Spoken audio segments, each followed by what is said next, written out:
La semaine dernière, je vous ai posé les bases d'une des thématiques que je trouve les plus passionnantes en nutrition sportive, les transporteurs de glucides. Pour résumer, le principe il est super simple. Pour consommer les quantités de glucides recommandées dans la littérature sur les efforts longs, de plus de 2 heures, donc 60 à 90 grammes par heure, il faut jouer sur plusieurs formes de glucides, par exemple de la maltodextrine et du fructose, qui sont transportés par des transporteurs différents dans l'intestin. Ainsi, on va éviter d'en saturer un type et donc prévenir les troubles gastriques, tout en apportant le carburant dans les bonnes quantités par rapport à l'effort demandé. Je trouve ce principe tellement simple que je suis presque surpris qu'il soit pas plus connu de tous, car en termes de nutrition sportive, c'est quand même un objectif important d'éviter les troubles gastriques et d'apporter les bonnes quantités de carburant, et jouer sur différents transporteurs, c'est un véritable game changer.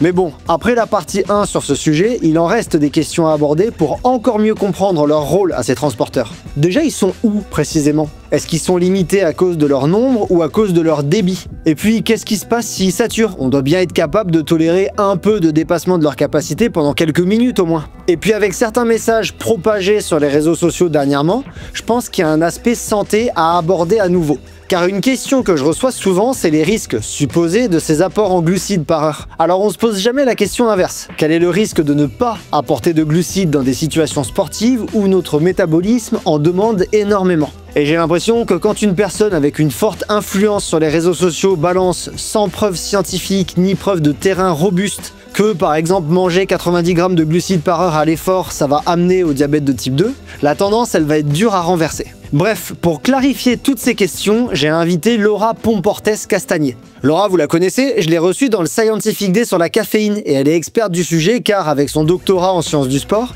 elle mène justement des travaux de recherche sur les glucides à l'effort. Donc je vous propose qu'on l'écoute répondre à l'immense quantité d'interrogations que j'avais à lui soumettre. Je m'appelle Cyril Forestier, je suis entraîneur de trail et pratiquant, mais surtout docteur en sciences du sport. Et vous êtes dans Courir Mieux, le seul podcast de trail qui vous aide à progresser grâce à des conseils fiables basés sur la science. Et je suis ravi de vous présenter ce Scientific Day partie 2 sur les transporteurs de glucides. Avant de commencer, je remercie Suunto, partenaire de Courir Mieux pour la saison 2 du podcast. Suunto, c'est à mes yeux les meilleures montres pour les entraînements et les projets outdoor. Par exemple, pour l'alimentation, ils proposent des Suunto Plus comme Race Nutrition qui permet de faciliter le plan de nutrition pendant une course. Mais avant d'utiliser ce type d'application, avec Suunto et Laura, on vous propose un peu de théorie. Salut Laura, comment ça va? Salut Cyril, très bien, merci, et toi? Bah ça va super. Pour les auditeurs si jamais ils n'ont pas écouté les derniers épisodes, j'ai déjà eu le plaisir de te recevoir dans un épisode il n'y a pas très longtemps où on a parlé de caféine et les auditeurs, j'ai eu énormément de commentaires positifs dessus, donc je te remercie encore pour ton intervention qui a beaucoup guidé de personnes, j'ai l'impression. Pour les personnes qui t'ont pas entendu la première fois, est-ce que tu peux te représenter ce que tu fais, sur quoi tu travailles, où est-ce que tu bosses? Je m'appelle Laura Pomportès-Castagnier, je suis ingénieure de recherche en université, donc je travaille pour Aix-Marseille Université. Et je suis donc une ingénieure de recherche qui est financée par l'Institut Carnot-Star, qui est un institut en fait qui a vocation à créer des partenariats entre le monde industriel et le monde universitaire, le monde de la recherche, sur les thématiques à Marseille sport, santé, bien-être. Il existe différents instituts Carnot. Et je suis rattachée à un laboratoire, Hype Human Lab, qui est un laboratoire sur Marseille, sur le site de la Timone, spécialisé en physiologie de l'exercice. Et donc moi, j'ai une spécialité en physiologie de l'exercice et nutrition sportive. Voilà, j'ai aussi un statut de diététicienne puisque je peux effectuer, en plus de la recherche, des consultations avec certains sportifs en individuel, sportifs de haut niveau, en individuel ou en collectivité, ça dépend. Et actuellement, tes travaux de recherche, ils portent sur quoi globalement? Alors, je travaille sur les apports glucidiques et je travaille principalement sur les apports glucidiques, mais en rinçage de bouche. Donc, sur des durées un petit peu plus courtes que ce qu'on va faire, ce dont on va parler aujourd'hui. Voilà, qui sont des techniques qui sont avec des effets moins importants que ce qu'on peut avoir en ingestion, qui sont basés sur des mécanismes centraux, mais qui sembleraient peuvent avoir des effets ergogéniques sur la performance physique notamment. Ouais, sur des efforts qui sont qui sont autour des 45 minutes, c'est ça? Ouais, aux alentours de 45 minutes, 1 heure, des efforts de haute intensité. Aux alentours d'1 heure, il y a un certain nombre de travaux qui ont montré des effets ergogéniques. Et donc, moi, je travaille sur ces problématiques-là. Ok, super. Eh ben, je te propose qu'on allonge un petit peu les durées d'efforts auxquelles on s'intéresse immédiatement. On va parler du trail et de l'ultra. La première question que je voulais te poser, déjà parce qu'on va rentrer dans les transporteurs de glucides et du coup, on risque de parler de dosages un petit peu élevés parce que j'ai l'impression que les transporteurs, on n'en parle pas trop quand on est sur des dosages plus bas, mais tu corrigeras peut-être ce que je viens de dire. Est-ce qu'avant de commencer, tu peux rappeler aux gens qui éventuellement n'ont pas entendu en parler, pourquoi est-ce que les apports glucidiques sont importants sur des trails longs et même sur l'ultra? Alors que des fois, on entend, on est sur des zones où les lipides sont dominants, donc il n'y a pas besoin de glucides. Est-ce que tu peux un peu rappeler le rôle, l'importance des glucides dans ces efforts-là? Alors, effectivement, on entend beaucoup de choses en nutrition sportive. Ce qui est important, c'est de s'intéresser un peu à la physiologie de l'exercice, de savoir ce qui se passe. Et effectivement, sur les recommandations d'apport glucidique, dans la littérature, on trouve des recommandations d'apport glucidique qui dépendent principalement de la durée d'exercice. Ok, donc on a émis des recommandations d'apport glucidique qui vont de rinçage de bouche à 30, 60, 90 grammes, parfois plus de glucides par heure, et qui dépendent principalement de la durée de l'exercice, mais aussi bien entendu de l'intensité. C'est quand même logique de penser que pour une intensité différente, l'oxydation va être différente, les besoins vont être différents. Sur des épreuves de longue durée, d'ultra-endurance, effectivement, les recommandations sont de l'ordre de 90 grammes par heure. Tout simplement pourquoi ? Si on revient un peu à la physiologie de l'exercice, votre cellule musculaire a la possibilité de recréer de l'ATP avec différents substrats énergétiques, les glucides et les lipides notamment, et on a des stocks de lipides qui sont énormes. C'est-à-dire que même si vous êtes ultra affûté, vous êtes un homme, vous avez 8% de masse grasse. Si vous prenez 8% sur votre masse, ça fait plusieurs milliers de kilocalories en réserve. A contrario, les stocks de glycogène sont quand même beaucoup plus limitants. Donc, vous allez avoir des stocks de glycogène, qui est la forme de stockage des glucides chez les animaux, dans le foie et dans les muscles. Et on a des déplétions, alors pas totales, mais en tout cas une diminution importante, qui sont beaucoup plus rapides. On considère qu'aux alentours d'1 heure et demie à peu près, selon l'intensité, on va bien taper dans ces stocks-là. Et donc, on a des recommandations sur un apport exogène apporté par l'alimentation au cours d'efforts qui devient nécessaire au bout d'1 heure et demie et dont la quantité va augmenter, plus la durée de l'effort va augmenter. Donc, effectivement, vous pouvez, si vous avez des stocks de glycogène qui sont très bas, vous pourrez continuer à courir, vous pourrez continuer à faire votre exercice. Par contre, c'est cette notion de puissance, en fait. Les deux substrats énergétiques ne permettent pas de recréer de l'ATP avec le même débit, la même quantité par unité de temps. Et ça, c'est important pour l'intensité. Donc, si vous voulez courir à 30% de votre VO2 max, pas de souci, avec les stocks de glycogène bas, vous devriez y arriver. En revanche, si vous voulez maintenir des exercices à haute intensité ou si vous voulez peut-être recruter des fibres musculaires plus glycolytiques, un peu plus en force sur des phases de montée, de pic, etc., à un moment donné, vous allez être dépendant de ces apports en glucides. Et vous avez aussi quelque chose auquel on pense moins, c'est finalement aussi maintenir cette glycémie, puisque les stocks de glycogène sont dans le muscle et dans le foie. Mais dans le foie, le rôle du foie, c'est aussi de maintenir une glycémie constante. Et on peut avoir une déplétion hépatique relativement importante, qui fait que finalement, certaines cellules au niveau du système nerveux central sont dépendantes de ces apports en glucides, ce qui peut créer des phénomènes d'hypoglycémie et qui, à mon sens, peuvent aussi induire plus de risques sur ce type d'épreuves-là. Là, tu viens de dire, pour des efforts, par exemple, de 30% de VO2 max, peut-être qu'on s'en moque de manger des glucides, mais j'ai l'impression que même sur un UTMB, je prends un ultra trail qui va être couru en 30 ou 35 heures, ou même 40 heures, il y a quand même beaucoup de phases où les personnes vont être au-delà de ça, parce que 30% de VO2 max, c'est très très bas en fréquence cardiaque. Bien sûr. Non, mais c'est extrêmement bas. C'est extrêmement bas. C'était un exemple pour vous représenter. Ouais, on parle de rando, quoi. On considère, effectivement, ce que je veux dire, c'est que vous pourrez continuer à faire un exercice, mais pas la même intensité. On considère à peu près que à 60%, alors c'est très variable, 60% de VO2 max, vous avez déjà 50% de glucides, 50% de lipides. Quand 60% de VO2 max, c'est pas non plus, on les atteint assez vite. Et si vous êtes à une intensité un peu plus haute, 80, vous êtes quasiment dépendant que des glucides. Il vous reste 10% de lipides.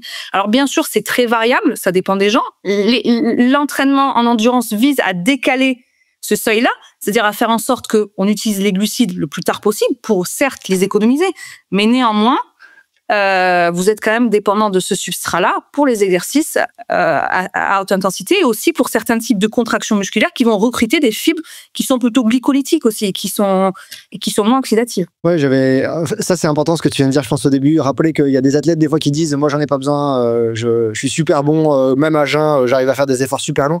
Mais c'est vrai qu'il y a aussi déjà une différence. Il y a des personnes qui sont très très bonnes à utiliser les lipides. et des personnes qui le sont moins. Et ça aussi, c'est des trucs qu'on retrouve à très haut niveau, des personnes qui sont très bonnes à utiliser les lipides, si je dis pas de bêtises. Alors, c'est vraiment une des stratégies de l'entraînement et de la nutrition, parce que si on prend finalement l'objectif dans les sports d'endurance, c'est la nutrition et l'entraînement vont ensemble. Hein, c'est un bloc, tout concourt à développer des adaptations, et maximiser l'oxydation lipidique fait partie des adaptations, ce qui est extrêmement important. Mais ça ne doit pas se faire au détriment de l'oxydation glucidique. Et c'est très souvent ça qu'on entend quand on a des régimes qui sont extrêmement riches en lipides, etc. On va maximiser l'oxydation lipidique, très bien, vous allez devenir plus efficace, mais vous risquez de perdre la capacité à oxyder des glucides et donc à détériorer votre performance sur des efforts de haut niveau, de haute intensité. Donc en fait, aujourd'hui, on n'est pas sur faire que ça, que glucides ou que lipides. C'est ce qu'on appelle la périodisation des apports glucidiques. Peut-être que vous en avez entendu parler. Et donc, on est sur changer, alterner pour développer toutes les adaptations possibles. Et l'entraînement et la nutrition ont cette vocation-là. J'essaie souvent d'utiliser le terme mélange de carburant pour expliquer le rôle des lipides et des glucides. Donc j'espère que ça rejoint ce que les auditeurs m'ont déjà entendu dire. Je te propose qu'on rentre un petit peu plus sur les transporteurs à glucides qui nous intéressent aujourd'hui. À partir de quelle quantité de glucides ingérés, toi, tu considères que c'est intéressant de commencer à intégrer du fructose, donc qui va être les principaux transporteurs, c'est ceux qui sont pour le glucose, ceux qui sont pour le fructose. À partir de quand est-ce que tu considères que c'est intéressant de solliciter ceux à fructose ? Alors, si on prend d'un point de vue théorique, ce qui est apporté dans la littérature, si vous voulez. Déjà, pour expliquer un petit peu ces mécanismes de transporteurs. En gros, quand vous allez à ingérer des glucides, ils vont être absorbés, donc ils vont passer au niveau de l'œsophage, ils vont arriver dans l'estomac, ils vont sortir de l'estomac, vous allez avoir un brassage, etc. Et ils vont être absorbés au niveau de l'intestin grêle. Cette absorption au niveau de l'intestin grêle, elle se fait sous forme de molécules qui sont décomposées. Et selon les types de molécules, donc si on a principalement du glucose ou du fructose, vous pouvez avoir des molécules qui ont été décomposées par des amylases salivaires ou pancréatiques, etc. On va utiliser des transporteurs intestinaux. Ces transporteurs, c'est quoi ? C'est des protéines qui sont situées sur des cellules qu'on appelle les entérocytes et qui vont permettre de faire rentrer finalement le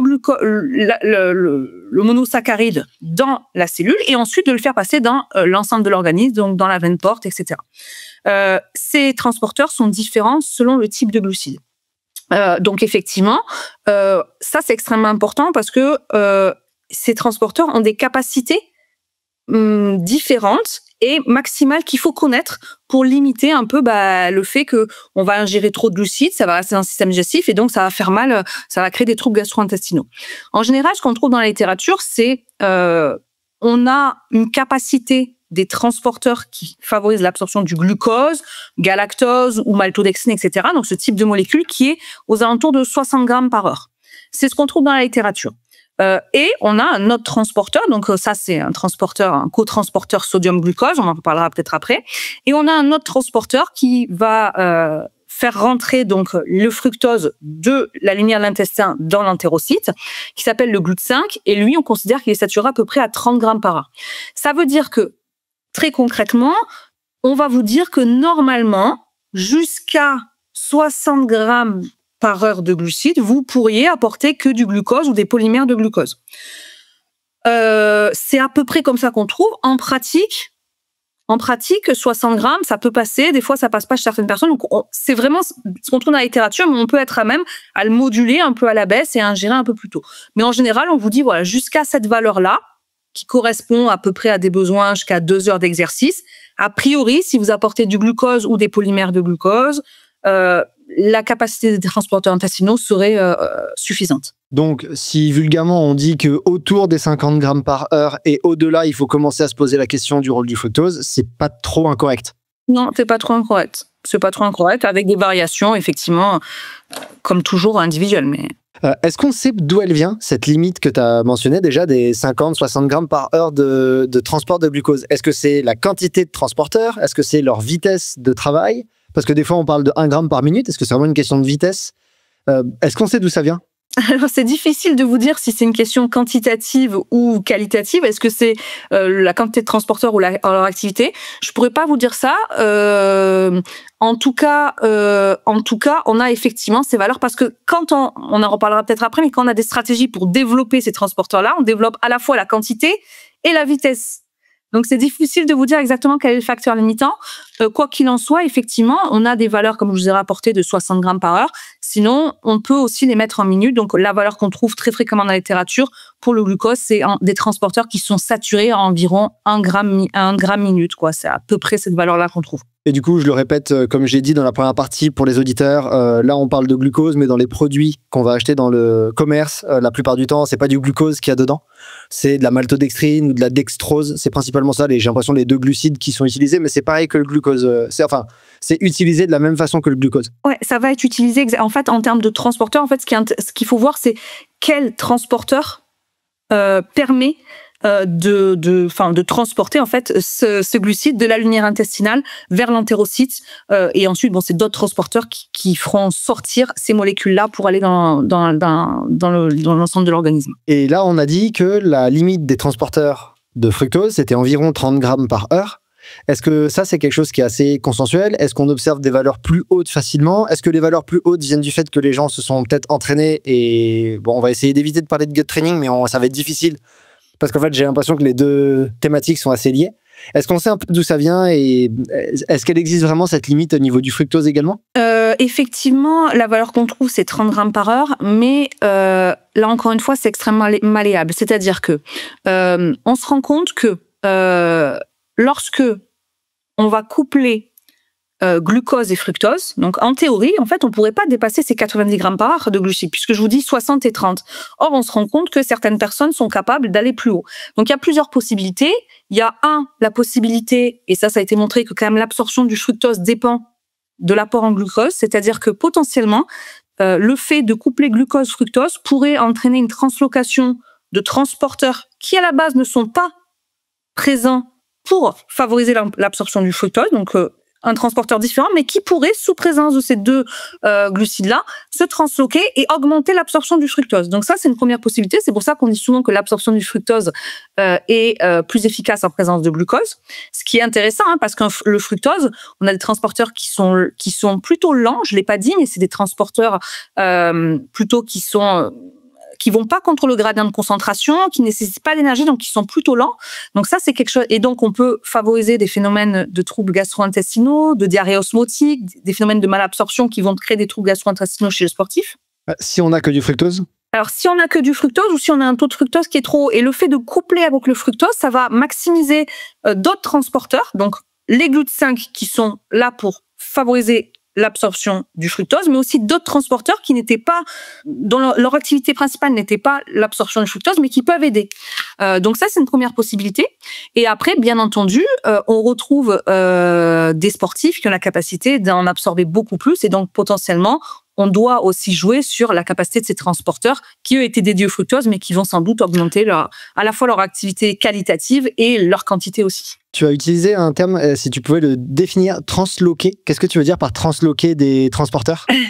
Alors, c'est-à-dire que si on reprend un peu, on reprend l'entérocyte, donc cette cellule, en fait, ce sont des cellules qui sont sur la muqueuse intestinale, et vous avez deux membranes. Vous avez une membrane entre la lumière de l'intestin et donc l'entérocyte qu'on appelle la membrane apicale. Donc et là vous avez des transporteurs qui sont là pour faire rentrer les molécules dans la cellule, et puis vous en avez d'autres qui sont plutôt sur la membrane basolatérale, c'est-à-dire qui permettent de faire sortir, si vous voulez, les glucides de la cellule vers l'organisme, la veine porte, etc. Et en fait, la translocation, là en l'occurrence, que les hypothèses qu'on pense, c'est que vous avez certains transporteurs, donc GLUT2, qui sont en fait sur une membrane totalement différente, qui peuvent migrer et venir aider sur la première membrane, la membrane apicale, pour aider à favoriser l'absorption du fructose. C'est l'une des hypothèses qui fait que potentiellement l'ajout concomitant de glucose-fructose permettrait d'aller plus loin que seulement 90 grammes par heure avec juste les transporteurs SGLT1 pour le glucose et les GLUT5 pour le fructose. Ok, c'est super intéressant. Donc en fait, on a ces deux-là qui seraient à un endroit, GLUT2 qui serait ailleurs. Je vulgarise. Et quand il y a beaucoup de besoins, on mélange plein de trucs, et ils se disent, bon, on va filer un coup de main parce que il y a besoin. C'est une des hypothèses. Ok, c'est une hypothèse. C'est une hypothèse. En plus de l'ajout des différents transporteurs. Ouais. Et en fait, ça, là, je me pose une question hyper méthodo que j'avais pas prévu de te poser, mais ça doit être super difficile à mesurer ça. Comment tu mesures cette translocation des transporteurs? Alors c'est des hypothèses, c'est-à-dire que tous les modèles qu'on a sur les transporteurs intestinaux sont faits sur des modèles animaux, c'est-à-dire que vous avez c'est principalement fait chez la souris, ça a été fait chez le cheval, mais en fait, même si on parle de train the gut, des stratégies d'entraînement du système digestif qui vont agir pas que sur l'intestin grêle et pas que sur ces transporteurs, mais qui vont quand même agir dessus, c'est tiré des modèles animaux. Donc, voilà, il faut quand même prendre des précautions. On pense que ça fonctionne comme ça, mais effectivement, c'est tiré du modèle animal. Hein. Ça rejoint un papier que j'avais lu de You Can Drop sur Gut Training for the Athletes et il soulignait vraiment en conclusion la même chose que ce que tu viens de dire, à savoir que pour l'instant, il y a des preuves de gut training sur de l'humain, mais c'est encore rare, et il y a beaucoup de preuves, mais qui viennent du modèle animal, donc c'est pour ça qu'on tâtonne des fois à dire comment j'entraîne mon alimentation à l'effort. Pour l'instant, on ne sait pas trop. Si ce n'est tester sur les entraînements, quoi. Ouais, bien sûr, il y a un papier qui est assez intéressant, mais où en fait, on va pas vraiment mesurer vraiment l'activité des transporteurs, mais ils ont entraîné des personnes. Donc là, je vais un peu sur Train the Gut, mais ils vont augmenter les apports glucidiques dans deux groupes, dans une personne, un groupe pendant 28 jours qui va consommer une certaine quantité de glucides, et un autre groupe qui va en consommer plus. Donc ils vont chercher à maximiser, optimiser ces transporteurs intestinaux en augmentant les apports glucidiques, notamment au cours de l'exercice, pendant une durée de un peu plus de 3 semaines. Et ensuite, ils vont mesurer, grâce à des isotopes radioactifs, quelle est la quantité qui est oxydée. Mais en fait, on mesure pas ce qui passe au niveau du système digestif, on mesure ce qui est oxydé au niveau musculaire. Et comme on sait que le facteur limitant sur cette oxydation des glucides musculaires, c'est pas l'entrée du glucose dans la cellule musculaire, les activités enzymatiques, on sait que c'est vraiment au niveau du système digestif. On considère que si on arrive à augmenter l'oxydation de ces glucides qui ont été ingérés, ça veut dire qu'on a maximisé les adaptations au niveau du système digestif. Mais vous voyez, on ne mesure pas exactement ce qui se passe au niveau du système digestif quand même. Je crois que tu fais référence aux travaux de Poglogar. Là, c'est un papier de Cox. Cox et Wall, mais je ne me souviens plus quelle année, 2018 ou quelque chose comme ça. Mais je avec des isotopes radioactifs. Ouais. Ok, mais en tout cas, on voit que c'est de la littérature qui est assez récente. Là, le papier de Poglogar que j'ai en tête, c'est 2022. Donc, tu parles de 2018. C'est des choses qui sont quand même assez récentes, ce qu'on est en train de discuter. Bon, ce qui est sûr, c'est que la littérature, elle a encore besoin d'un peu avancer sur ces questions et sur la différence entre consommer des glucides et oxyder des glucides. Et avant les autres questions que j'ai pour Laura, je voulais faire une pause pour vous parler d'un partenaire de la saison 2 du podcast Courir Mieux, Wise. Wise, c'est une marque ancienne qui nous propose du matériel de trail ultra performant et durable pour répondre aux exigences de notre pratique et nous accompagner pendant les longues heures qu'on passe sur les sentiers. Un produit de Wise que j'aime particulièrement sur mes sorties longues, par exemple pour transporter beaucoup d'alimentation sans ravitaillement régulier, c'est le short Sherpa Max. Il propose environ 2 litres de portage avec de nombreuses poches pour de la nourriture. Il y a aussi des poches sur les cuisses et des accroches porte-bâton dans le dos. En complément d'un sac comme le Sherpa Max, il permet vraiment de transporter beaucoup de choses sans le sentir à l'effort. Je vous invite à le découvrir avec le lien en description de l'épisode. Et maintenant, revenons à mon échange avec Laura, car j'aimerais connaître les risques d'accumuler des glucides non transportés dans l'intestin. Moi, je voulais te poser une question là. C'est quoi le risque si jamais je sature mes transporteurs à glucose et à fructose, ou à fructose? C'est quoi le risque? Et c'est quoi le risque si je les sature pendant une demi-heure, si je les sature pendant 1 heure, si je les sature pendant 3 heures? Est-ce que c'est les mêmes risques? Alors, en termes de durée, c'est difficile de répondre à ça, mais très concrètement, le risque d'un apport glucidique qui serait trop élevé ou qui serait pas dans les bonnes proportions, avec trop de fructose, etc., c'est augmenter les risques de troubles gastro-intestinaux chez les sportifs, qui sont déjà accrus. C'est-à-dire que si on prend sur l'ultra-endurance la sollicitation physiologique sur le système digestif, on en parlera peut-être après, on verra, mais c'est quand même pas anodin. Les stratégies nutritionnelles peuvent augmenter ce risque-là ou au contraire les diminuer. Très concrètement, lorsque vous allez avoir trop de glucides qui vont rester principalement au niveau de l'intestin grêle, ça va être des phénomènes de diarrhée osmotique, c'est-à-dire que vous allez avoir une concentration qui va être très importante de glucides dans la lumière de l'intestin, et vous avez cette notion d'osmose avec l'eau qui traverse les membranes, et donc ça va créer un appel d'eau avec de l'eau qui va sortir finalement de l'organisme, de la cellule pour en fait rétablir un équilibre de concentration, venir dans le système digestif, et ça crée des diarrhées osmotiques. Et puis ça peut créer aussi des phénomènes de fermentation un peu plus loin avec le microbiote qui va fermenter ces glucides et donc des ballonnements, etc. Donc voilà. Donc principalement, on peut parler de ces types-là, voilà, diarrhée osmotique ou ballonnement, mais il y en a d'autres, hein, effectivement. Et en fait, si on est capable peut-être de tolérer un peu trop de glucose ou un peu trop de fructose pendant une petite durée, bah peut-être qu'avec l'accumulation du temps, il y a de plus en plus d'excédents. Et c'est là que ça devient problématique. C'était un peu ça ma question. Parce que j'imagine, en fait, c'est pas immédiat, c'est ça que je veux dire. C'est que par exemple, si tu prends un gel, tu as un transport de 1 gramme par minute. Quand tu prends un gel, tu peux pas ingérer 1 gramme de glucose par minute pour être sûr que ce soit, tu vois. Non, bien sûr, mais dans le plan alimentaire, on va veiller à respecter cette valeur par heure et donc à répartir à peu près par heure, à atteindre les recommandations par heure. Bien sûr que non, si vous pouvez pas tout quantifier à la minute près, c'est pas possible.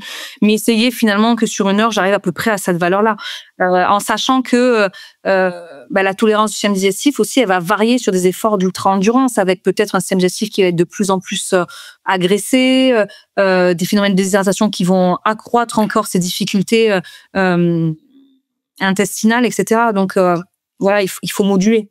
Il faut moduler, c'est quelque chose que j'aime bien dire quand même en termes de plan de course. Et il faut pas oublier que quand tu fais un plan de course avec ton plan nutritionnel, par exemple de 80 grammes par heure ou 90 grammes par heure, c'est pas parce que c'est le plan que tu dois le suivre à la lettre, quoi qu'il arrive, et quels que soient les signaux que te renvoie ton métabolisme. Si à un moment tu satures vraiment en termes alimentaires, le plan, tu l'adaptes pendant la course, c'est le but.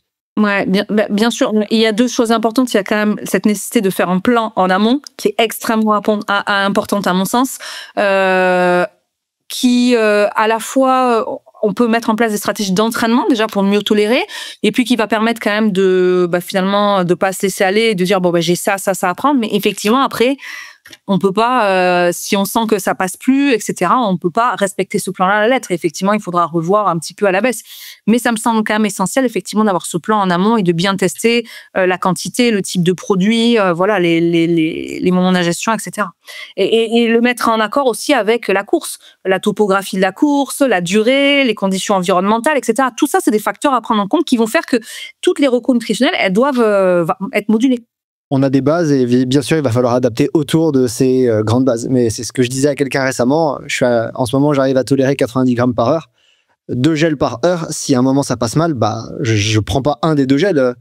Enfin, j'en prends un toutes les 30 minutes. Si à un moment ça va pas, j'en saute un et je reprends après. Et puis, enfin, tu adaptes pendant ta course. C'est pas parce que c'est écrit que c'est définitif, quoi. J'avais une question qui est peut-être ultra naïve. Elle va peut-être te faire sourire. On a dit les transporteurs SGLT1, donc ceux qui s'occupent du glucose, de la maltodextrine, du dextrose, ils s'appellent comme ça parce qu'ils utilisent le sodium en couplage avec le sodium pour faire passer le glucose. Est-ce que ça veut dire est-ce que ça justifie des apports en sodium pendant l'effort, ou est-ce que c'est complètement décorrélé, c'est pas du tout lié? Je dirais pas que c'est totalement décorrélé, mais l'intérêt du sodium au cours de l'effort, il y en a plusieurs. Le premier auquel on pense souvent sur les efforts d'ultra-endurance, c'est pour éviter l'hyponatrémie, c'est-à-dire la diminution du taux de sodium plasmatique qui pourrait être induit par une transpiration abondante et une prise de fluide dépourvue de sodium, ce qui fait que finalement le taux de sodium dans le sang diminue, l'osmolarité plasmatique diminue et ça crée des mouvements d'eau entre le milieu intra et extracellulaire. Donc c'est ce qu'on a trouvé avec des décès sur des marathons, hein. Bon, en vrai, c'est l'une des possibilités, ce qui est rapporté, même si on pense qu'il n'y aurait peut-être pas que ça dans les mécanismes d'hyponatrémie. Donc, ingérer du sodium, c'est aussi important pour arriver à maintenir cette natrémie lorsqu'on transpire beaucoup et où on boit beaucoup. Donc ça, c'est le facteur principal. Mais effectivement, je trouve que c'est aussi intéressant par rapport à ces transporteurs-là, puisque ces transporteurs-là, les SGLT1 sont dépendants du sodium. Donc, souvent, on dit qu'en fait, il y a un couplage sodium, glucose et eau. Parce que, si vous voulez, le sodium va activer ces transporteurs, SGLT1, qui vont faire rentrer le glucose de la lumière de l'intestin dans la cellule. Donc, ce qui favorise l'absorption du glucose, limite le fait que ça reste dans la lumière de l'intestin. Et ça va aussi permettre l'entrée de l'eau, puisque l'eau, en fait, via cette notion d'osmose, se déplace des milieux les moins concentrés vers les milieux les plus concentrés. Ça veut dire que si finalement, le glucide rentre dans l'entérocyte, que va faire l'eau? L'eau va suivre. Donc en fait, souvent, je dis que d'ailleurs quand vous voulez vous réhydrater, vous prenez quoi? Vous prenez pas de l'eau plate, vous prenez les solutions de réhydratation orale, vous avez des électrolytes, vous avez un peu de sodium, un peu de glucides, un peu de glucose et un peu d'eau. Donc c'est l'une des possibilités, qui, je pense, peuvent présenter il y a un intérêt aussi sur ce point-là. Ouais, qui peut justifier les apports de sodium à l'effort. Dans des quantités différentes, après dans des proportions différentes, hein, effectivement. Il y a quelque chose que tu as dit juste avant, et j'avais une question là-dessus. Est-ce qu'il existe une différence entre la quantité de glucides absorbés, celle qu'on mange, par exemple, je viens de dire 90 grammes par heure, et la quantité de glucides qui est réellement utilisée, réellement oxydée par nos muscles? Est-ce qu'elle est grande, cette différence? Est-ce qu'il faut s'en soucier? Alors, est-ce qu'elle est grande? Il vaut mieux qu'elle soit la plus faible possible au cours de l'exercice. Il vaut mieux qu'elle soit la plus faible possible parce que l'idée, quand vous allez absorber des glucides au cours de l'effort, c'est quoi? C'est que ces glucides ils soient très vite absorbés, c'est-à-dire que finalement, ils sortent, la vitesse de vidange gastrique se fasse vite, les glucides sortent de l'estomac, soient vite absorbés par les transporteurs, soient disponibles dans le sang pour pouvoir être rapidement oxydés. Donc l'idée, en fait, c'est que la différence, le delta, soit très faible pour que on maximise tous les glucides apportés de façon exogène et qu'on puisse augmenter le taux d'oxydation, c'est-à-dire ce qui se passe au niveau de la cellule musculaire, la capacité de production d'ATP et qu'on en produise le plus possible. Donc l'idée, c'est que ça soit le plus faible possible. Après, j'ai envie de dire, il y a cette notion de vitesse. Donc d'un point de vue quantitatif, je sais pas, mais si vous apportez des glucides qui sont plus lents ou si vous apportez d'autres nutriments qui vont ralentir, notamment au niveau de la vitesse de vidange gastrique, etc., qui vont faire en sorte que ces glucides vont être moins vite disponibles, forcément, je sais pas, vous en aurez pas forcément moins, mais vous en aurez moins rapidement. Après, si vous apportez des fibres, là, par contre, l'effet, bien entendu, est différent, puisque vous n'allez pas pouvoir apporter autant de glucides. Ok. Est-ce que là, tu fais référence aux index glycémiques dans ta réponse? Là, c'est à quoi tu pensais? L'index glycémique qui est un paramètre sur effectivement qui est un paramètre intéressant. En fait, ce qu'on veut, c'est des sucres qui soient rapidement absorbés. Mais si on prend le fructose, il a un IG qui est très bas. Le fructose a un IG qui est très bas.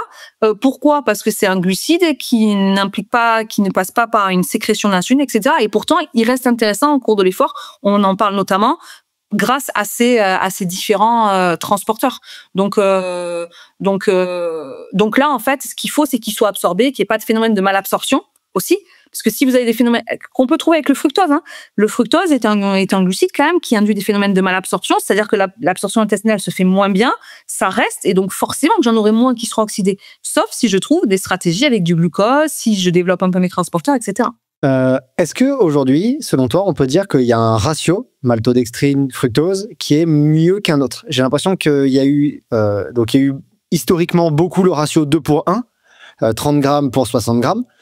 Sur les produits du marché, tu regardes aujourd'hui les plus grandes marques, le marché il est quand même largement dominé par les ratios 1,08. Dans la littérature, ils en parlent de plus en plus de ce ratio 1,08. Qu'est-ce que tu en penses, toi, de ces ratios et pourquoi il y a ces deux-là et qu'est-ce qu'on peut en dire? Alors, les ratios font référence effectivement à la proportion entre les glucides qui vont utiliser le transporteur SGLT1, donc glucose, maltodextrine, etc., et le fructose. Initialement, dans la littérature, on trouvait un ratio de 2:1, 2 pour 1, puisque c'est ce que je vous disais, à peu près 1 gramme minute, 60 grammes par heure pour le transporteur SGLT1 et 30 grammes par heure pour le fructose. Mais en fait, ça, c'est valable lorsqu'on veut être aux alentours de 90 grammes par heure. En fait, on se rend compte dans la littérature que certains athlètes sont capables d'aller beaucoup plus haut que 90 grammes par heure de glucides.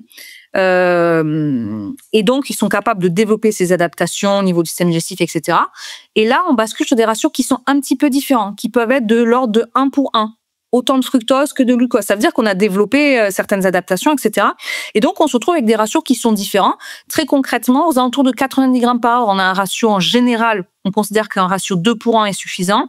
Plus on va augmenter, plus le ratio va être modifié. On peut avoir un ratio de 1 pour 1 pour 120 grammes par heure à peu près, et des fois on peut avoir un ratio qui bascule un petit peu. Donc en fait, il n'existe pas vraiment un ratio, il en existe plusieurs des ratios, et tout dépend de l'aspect quantitatif de glucides qu'on veut consommer par heure. Effectivement, le ratio de 1 pour 0,8, on le trouve pas mal. Il y a des études qui ont montré que c'était plus efficace que le ratio 2:1 sur l'oxydation, et donc on a beaucoup de produits qui sont développés sur ça. Mais en vrai, il n'existe pas un ratio imposé, à mon sens. Je me disais peut-être qu'une raison pour laquelle le 1,08 est si présent, c'est parce que si tu es à 90 grammes à 2 pour 1, tu es pile poil à la limite t'es à la limite, quoi. C'est-à-dire que tu es vraiment à la limite de la malto enfin du fructose, du glucose, t'es vraiment à la limite du fructose. Et donc, peut-être que si t'es sur 1,08, t'as un peu plus de marge, entre guillemets, sur ces deux limites. Je sais pas si tu vois ce que je veux dire. Certes, mais en fait, d'un point de vue quantitatif, ces ratios, ils sont souvent utilisés sur des quantités qui dépassent les recommandations. Donc, ça implique quand même, sauf si bien sûr vous prenez, si vous prenez ce ratio-là et que vous êtes à 50 grammes par heure, 40 grammes par heure, ça devrait aller. Hein. Mais en fait, souvent, ils sont pris lorsqu'on a des quantités qui même sont au-delà des recommandations qu'on peut trouver dans la littérature et qui s'appliquent donc à des gens qui ont déjà travaillé sur cette capacité d'absorption du système digestif et qui ont développé des adaptations assez importantes. Hein. Parce qu'on retrouve certains athlètes 120 grammes, 150 grammes par heure. On est bien au-delà. Déjà 90 grammes par heure, c'est pas donné à tout le monde. Hein. Dans la littérature, on dit oui, ok, ça passe. Mais dans la pratique, mettre quelqu'un à 90 grammes par heure, tout le monde n'y arrive pas. Et puis en plus, en ultra-trail, sur une durée assez longue, c'est... Est-ce que ta réponse me faisait venir deux réflexions qui sont pas forcément evidence-based, mais que je voulais quand même partager. C'est moi, j'avais trouvé que j'étais plus à l'aise avec les produits 1,08 que 2,1, mais peut-être que c'est juste lié à l'entraînement que j'ai fait moi, à la consommation que j'ai l'habitude et en fait et à des facteurs individuels, comme tu l'as dit en amont. Et la deuxième question qui m'est venue à l'esprit, c'est en fait si tu fais un produit à 1,08, tu as plus de fructose. Le fructose, c'est moins cher que la maltodextrine. Est-ce que c'est pas des arguments économiques qui expliquent que le marché est dominé par du 1,08 plutôt que du 2,1? Je sais pas si je pourrais pas vous dire, je connais pas exactement si c'est un facteur économique. Je pense que probablement, hein, de toute façon les industriels ils y trouvent toujours leur compte. Je pense que c'est venu aussi d'une étude qui a montré que c'était plus efficace que le ratio 2:1 et que du coup forcément ils ont tous un peu surfé sur ça. Je pourrais pas vous dire d'un point de vue économique. La question est ouverte. Ouais, la question, faudrait demander à un industriel, tu vois, qui nous...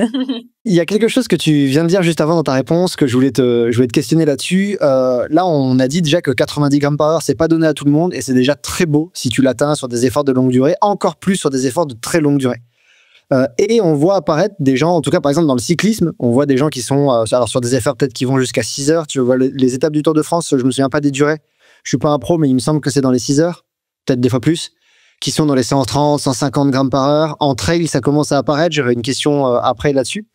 Est-ce qu'aujourd'hui, on a des preuves? On peut dire que c'est intéressant de monter au-delà des 90 grammes par heure? Ou est-ce qu'on n'est pas sûr que cette quantité qui dépasse les 90 grammes par heure, elle soit vraiment utile? Si, je pense quand même qu'elle est utile. Enfin, je dis pas que c'est quelque chose qui doit être appliqué à tout le monde, loin de là.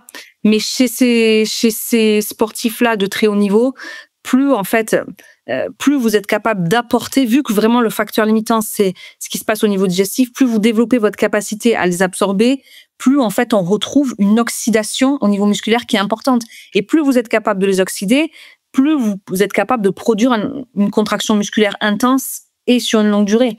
Donc, contrairement à tout ce qu'on entend,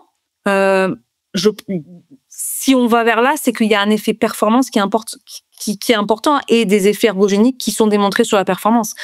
Vous auriez pas même des marathoniens qui sont à 120 grammes ou plus, ou des cyclistes qui dépassent ces valeurs-là. Après, encore une fois, il faut bien faire la différence entre des sportifs de haut niveau très entraînés et des sportifs amateurs. Voilà, c'est pas les mêmes objectifs. Et encore une fois, déjà, 90 grammes par heure, c'est déjà pas mal. Ouais, c'est déjà pas mal, c'est clair.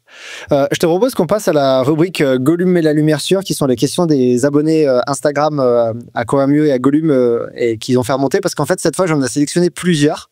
Alors, la rubrique arrive un peu tôt dans l'épisode, mais en fait, j'en ai trouvé des tellement passionnantes que je voulais essayer d'avoir le temps de les aborder avec toi.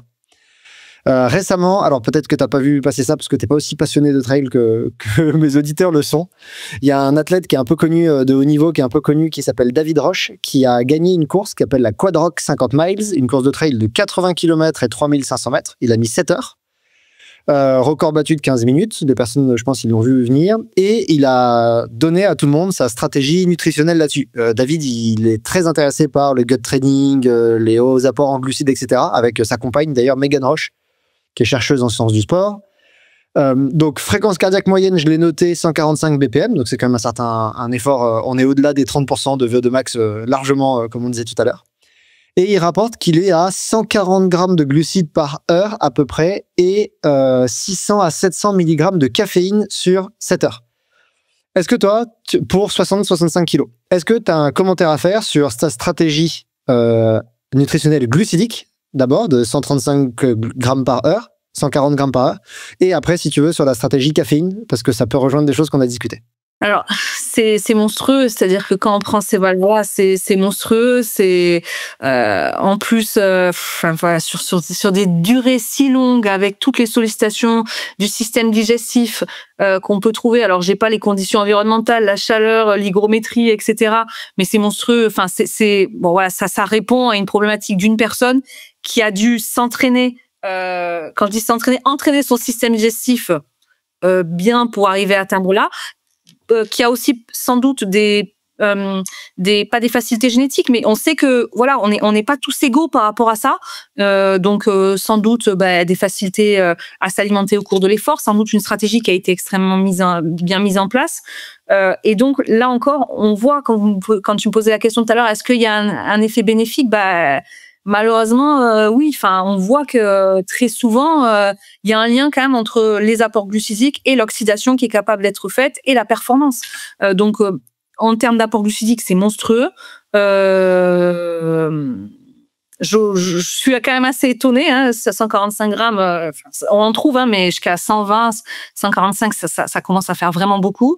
Mais j'aurais bien aimé savoir aussi la tolérance, l'évaluation, s'il y a eu une évaluation des troubles gastro-intestinaux, comment ça s'est passé, comment était son système digestif. Enfin voilà, il a dû vraiment mettre en place tout ce qu'il fallait. Mais bon, encore une fois, ça répond à une personne. N'essayez pas de faire ça à la maison, quoi. Mais enfin, n'essayez pas. Voilà, c'est vraiment quelque chose de pointe, quoi. C'est un avion de chasse. Il a été programmé pour ça. Et en termes de caféine, effectivement, donc tu m'as dit à peu près 600 mg sur cette valeur-là. Je trouve que c'est assez correct. Je trouve que c'est assez correct quand même. Je trouvais ça gigantesque, moi. J'avais l'impression que c'était gigantesque. Mais je trouve que sur cette valeur-là, si on part sur une ingestion de... C'est un petit peu au-dessus des recommandations. On avait dit 3 mg kilo. On va dire pour quelqu'un de 65, ça fait du 200 mg sur une prise qu'on peut scinder en 2 fois. On est sur des valeurs assez basses.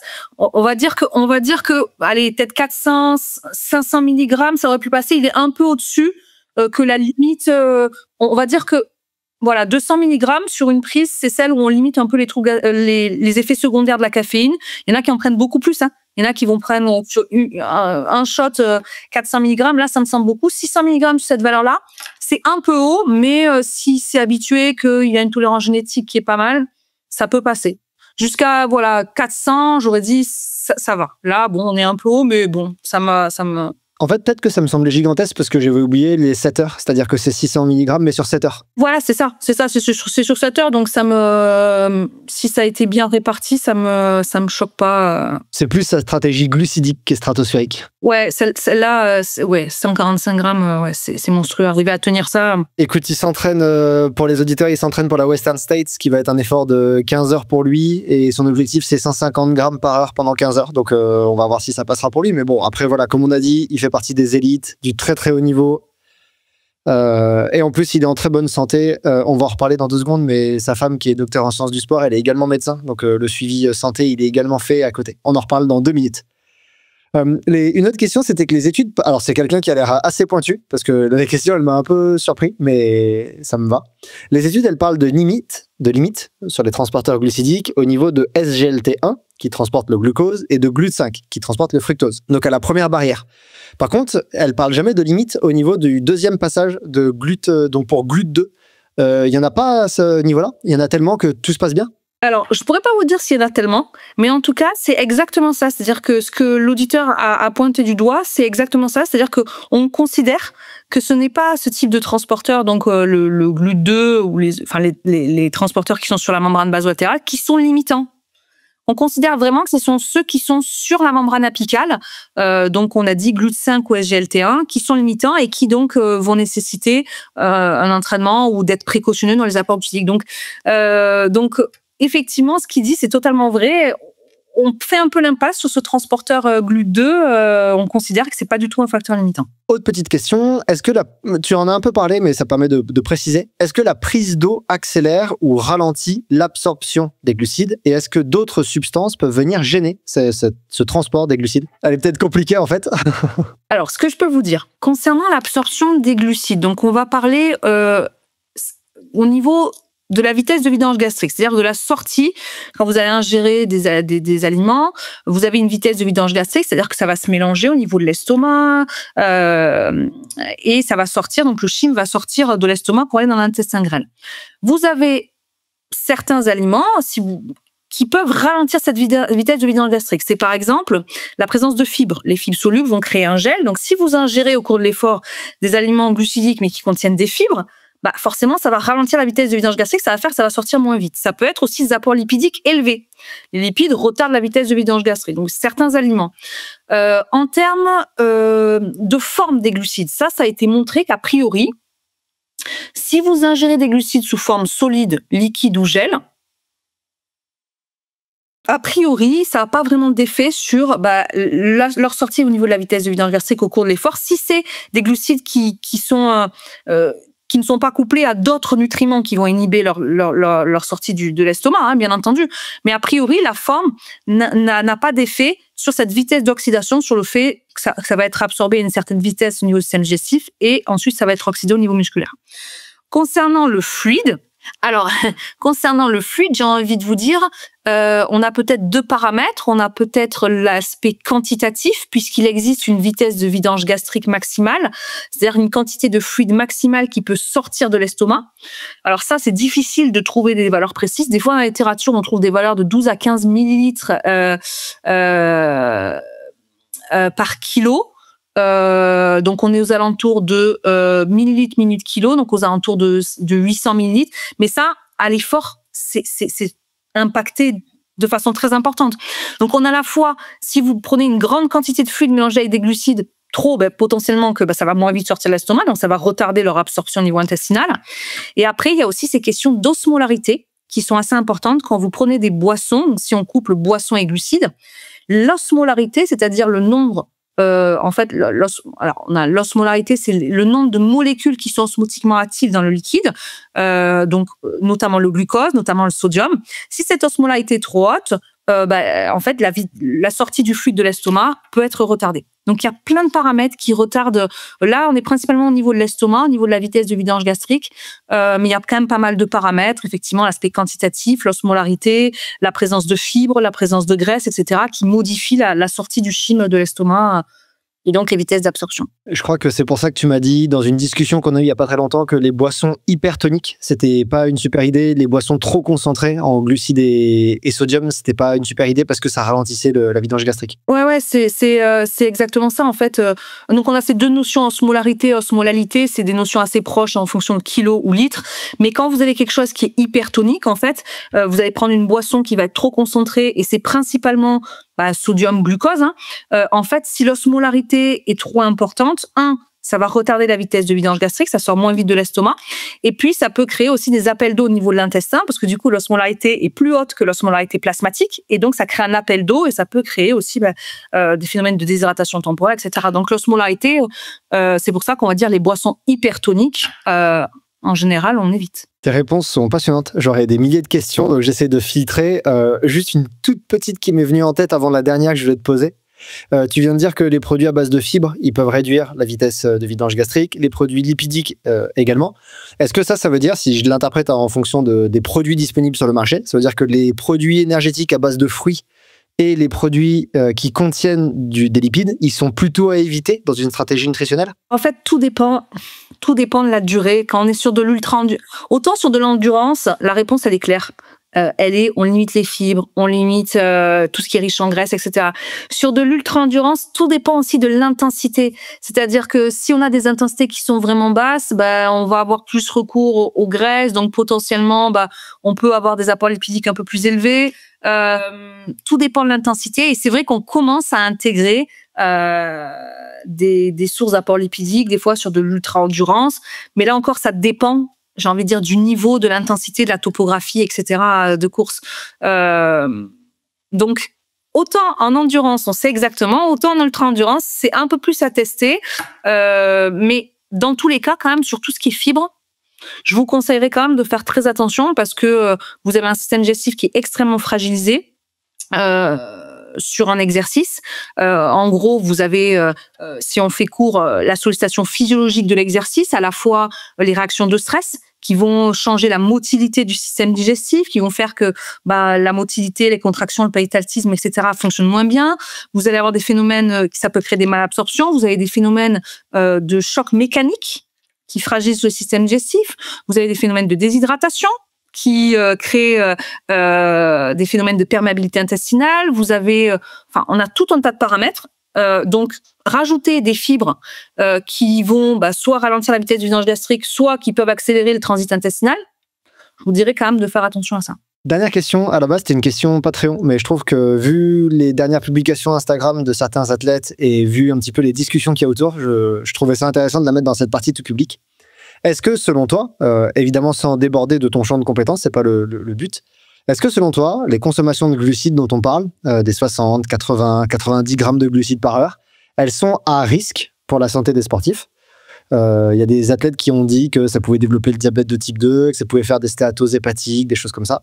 Est-ce que toi, selon toi, c'est une réalité, avant que je fasse d'autres épisodes là-dessus, ou est-ce que selon toi, c'est quand même très largement déconnecté des réalités physiologiques? Pour répondre à ça, on entend beaucoup de choses en nutrition sportive. Aujourd'hui, ce qu'on trouve dans la littérature, c'est que les valeurs que tu viens de citer, qui sont des valeurs pas classiques, mais voilà, on n'est pas sur des extrêmes, ont plutôt des effets protecteurs en fait sur le système digestif.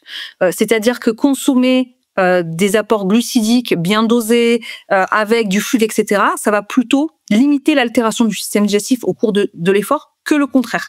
Ok, donc d'un point de vue aigu, déjà, ça c'est montré que si vous devez faire une épreuve qui nécessite des apports en glucides exogènes, ça va plutôt protéger votre système digestif si l'aspect nutritionnel est bien fait que le détériorer.